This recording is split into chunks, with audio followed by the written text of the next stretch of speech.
بسم الله الرحمن الرحيم.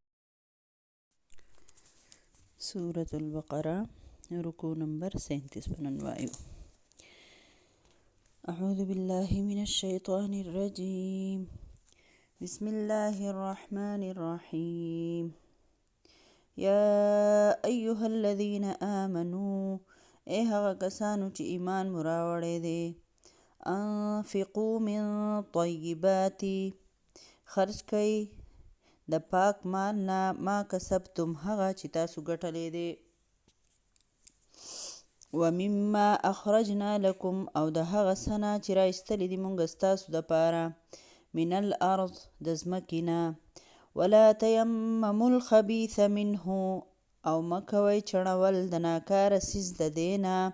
تنفقون چې تاسو یې خرج کوئ په لاره د الله کې،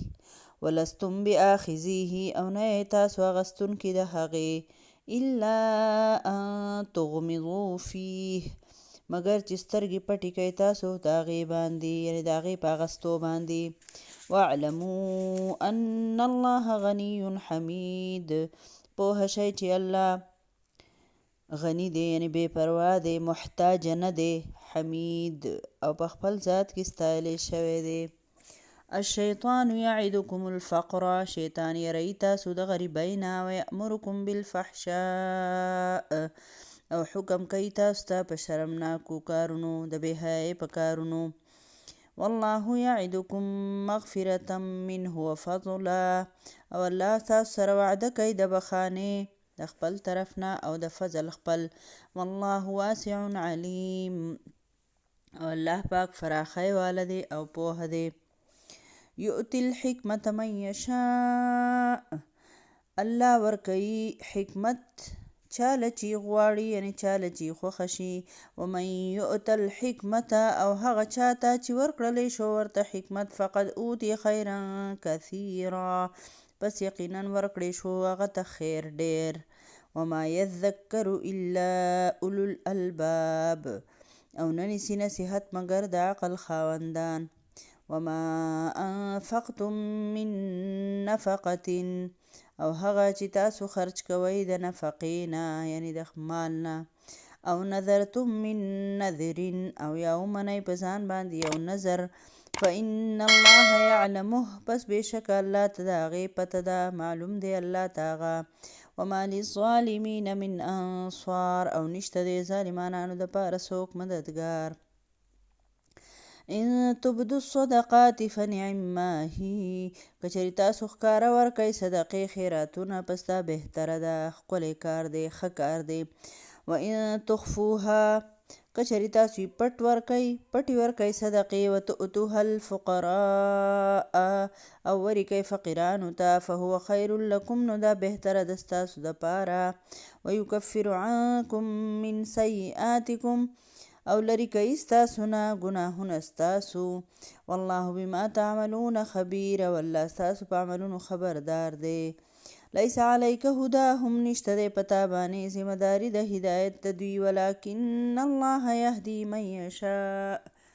لیکن الله هدایت ورکوي هغه چاته چې وغواړي، وما تنفقوا من خیر فلانفسکم او هغه چې تاسو خرج کوئ د مال نه نو بهتره ده ستاسو د نفسونو دپاره، وما تنفقون الا ابتغاء وجه الله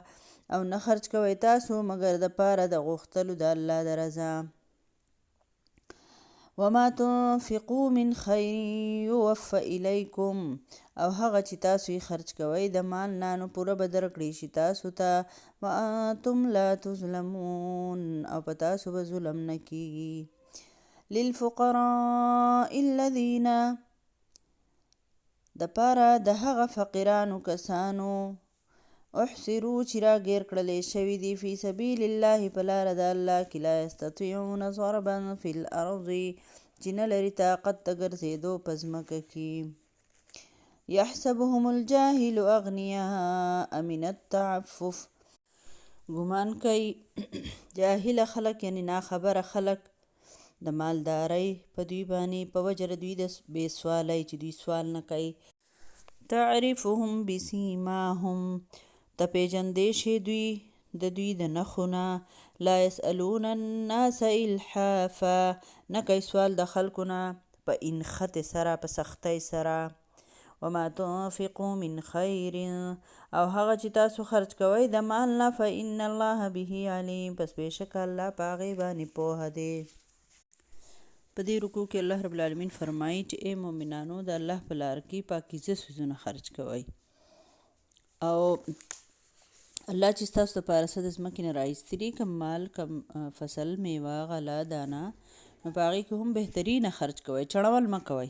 چې یو څیز ته په خپله نشي استعمالولی چشم پوشي پې کوي هغه بیله ده یعنې سترګې پې پټې کړي. نو دا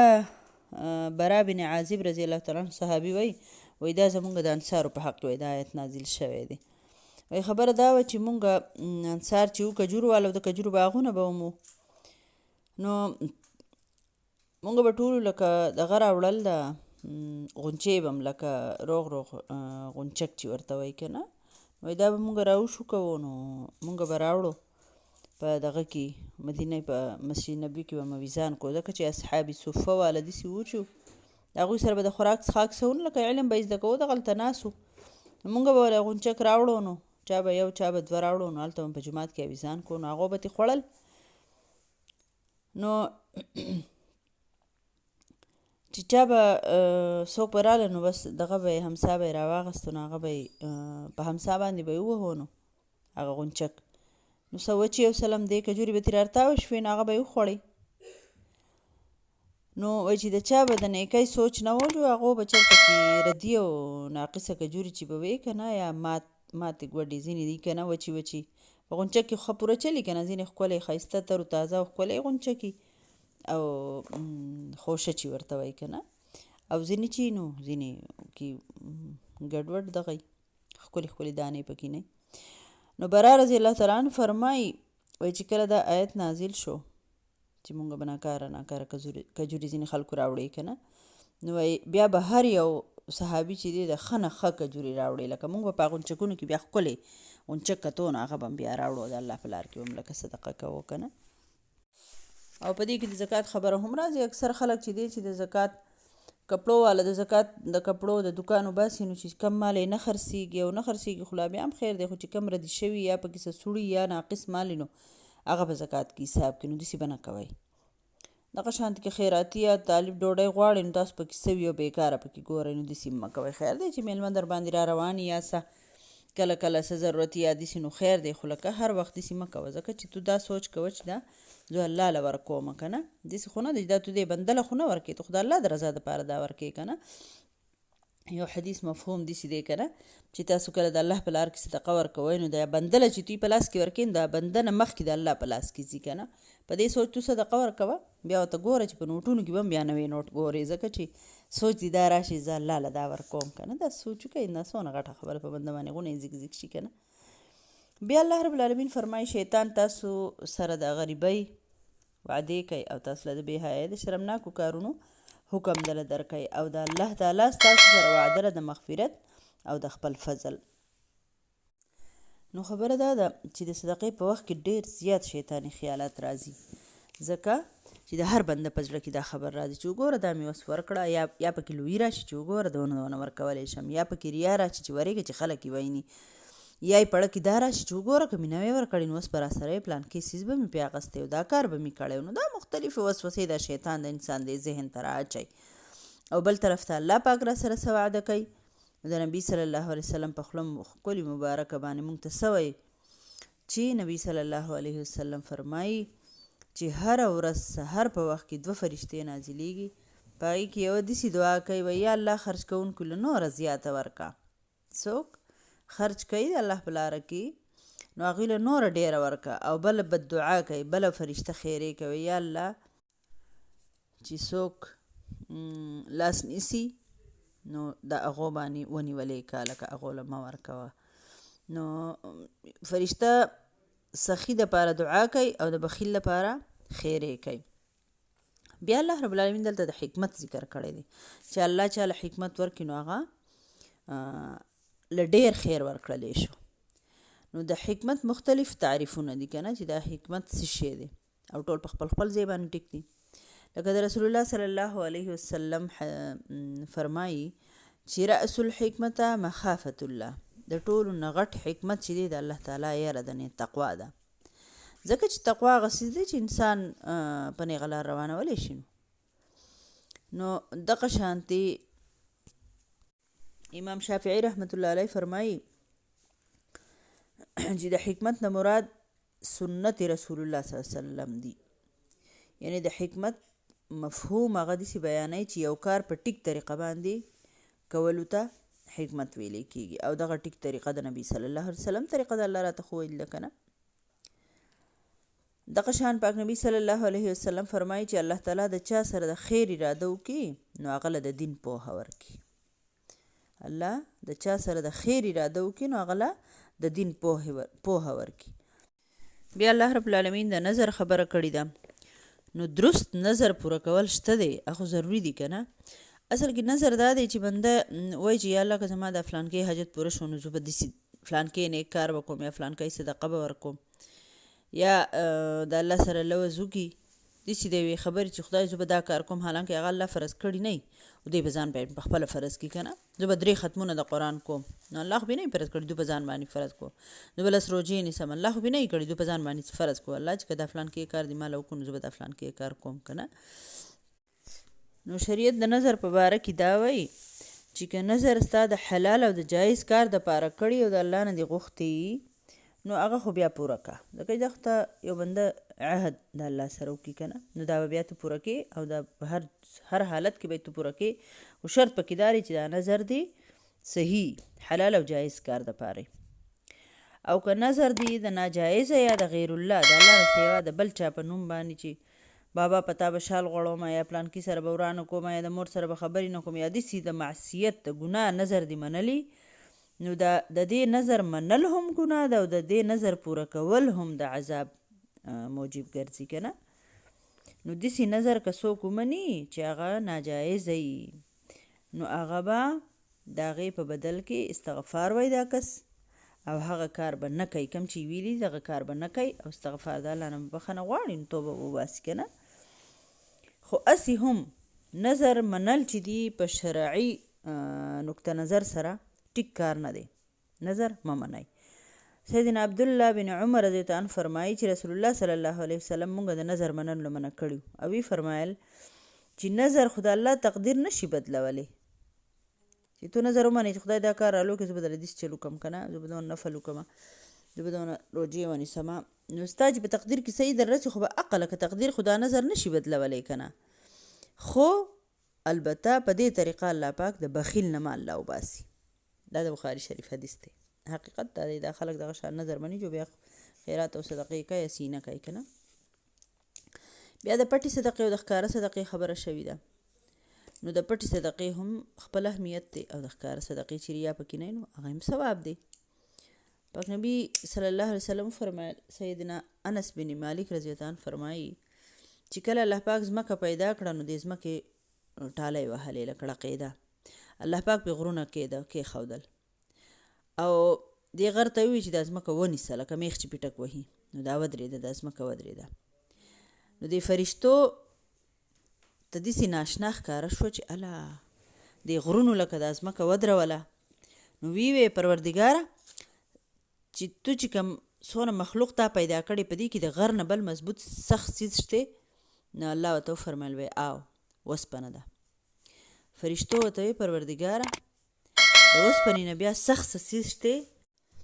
نو الله ورته وفرمیل چې او اور دی، آگ اور. نو بیا د فرشتو وی پروردګاره د اور نه بل سخت څیز شته؟ الله ورته وفرمیل او اوبه. نو بیا ورته دا فرشتې وی د اوبو نه زیات سخت څیز شته؟ نو الله ورته وفرمیل وی او هوا. بیا ورته فرشتې وی د هوا نه سخت څیز شته؟ نو الله ورته وفرمیل چې او هغه بنده چې هغه صدقه ورکي چې په ښی لاسي ورکي او ګس لاس ته خبر هم ونه رسي. څومره ښکلی حدیث دی، دا ترمذي شریف حدیث دی. مطلب د صدقې دونه لوی فضیلت دی، خو د خفیه صدقې لکه دا دونه طاقتور کار دی، مطلب دونه مضبوط کار دی، دومره د الله په نس درون کار دی چې د غرونو او د هوا او د اور او دغه نه هم دا درون کار دی د الله په نس، نو دونه به اجر هم ډیر زیاتی. لہذا پټه صدقې ورکول ډیر ثواب لري چې ریا نه پاکي، د تکبر نه پاکي، د احسان جتا وهلو نه پاکه صدقې. او بل د قیامت په ورځ پاک نبی صلی الله علیه وسلم فرمایي چې 7 قسمه خلق به د الله د عرش د سوري لاندې ناسي چې هلته هیڅ چېرته به سوری نه وي. نو پاک نبی صلی الله علیه وسلم وفرمایل چې هغه په یو حدیث کې ودي په یو کې لستی، نو وی فرمایل چې چېرته به سوری نه وي، نو وړمبې به انصاف کوونکې حاکم د الله د عرش د سوري لاندې ولاړي، دویم به نوجوانې چې خپله ځواني په عبادت کې تیره کړي، چې بوډا شي خود عبادت کوونکی شي کنه، ځوان یادوي، ځوان چې عبادت گزار ځوان نو هغه به د عرش د سوري لاندې. دریم هغه بنده چې د هغه زړه د جومات سره تړلی چې خدای کله به بل منځ وخت راځي بس سوچ یې د مانځه او د جومات وي. څلورم هغه 2 بندیان چې د الله د خاطره د یو بل سره محبت کوي، د یو بل سره خواته کینی، یو بل سره ملاویږي او یو بل نه جدا کیږي د الله د خاطره، بل څه کار یې نه. او پنځم هغه بنده هغه سړی چې ښکلې جینۍ ورته د بدکارۍ دعوت ورکړي او د انکار وکړي زه د الله نه یریږم. او شپږم هغه بنده چې څوک چې د الله په لار کې داسې پټه صدقې ورکړي چې په ښی لاس ورکړي او ګس لاس ته پته هم ونه لګي. اوم هغه بنده چې چا په یوازیوالي کې الله یاد کو او د سترګو نه اوښي وبهېدې، یعنی د الله نه په یوازیوالي کې یریدونکي بندیان. الله دې موږ ټول کې دا وواړه صفتونه دې پکې الله رب العالمین پیدا کړي. بیا الله رب العالمین فرمایي چې په تا باندې د خلکو له هدایت ورکول نشته، الله چې چاله هدایت ورکوي. دا په شروع کې مسلمانانو دا خیال و چې ګینې زموږ کافر